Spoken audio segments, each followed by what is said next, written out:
శివుడు లింగ రూపం ధరించినప్పుడు ఆది అంతం లేవు, అంత పెద్దది. ఇంత పెద్ద లింగాన్ని ఏం చూడగలుగుతారు మానవులు, ఎలా పూజిస్తారు?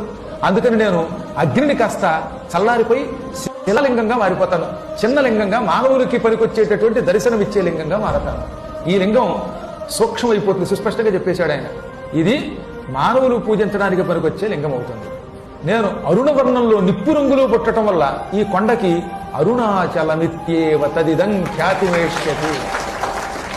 ఈ రోజు నుంచి ఇది అరుణాచలం అని ప్రసిద్ధికెక్కుతుంది. అనలాచల సంకాశం యదిదం లింగముత్యతం అరుణాచలమిత్యేవ తదిదం ఖ్యాతిం ఏష్యతి. అగ్నిస్తంభ రూపంలో నేను పుట్టి ఇక్కడ మళ్ళీ యథాస్థానంగా అంటే మామూలు లింగంగా శిలాలింగంగా మారిన ఈ దివ్యస్థలం అరుణాచలం అని ప్రసిద్ధికెక్కుతుంది. ఈ అరుణాచలం అత్యంత పవిత్ర స్థలం.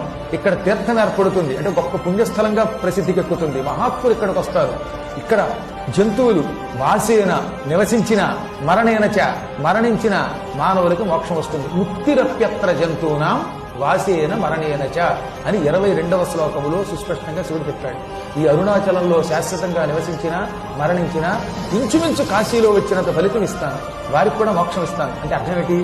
అక్కడ నివసించి మరణించిన వాడికి రాబోయే జన్మలో కాశీలో మరణించే యోగం వస్తుంది, తద్వారా ముక్తి వస్తుంది.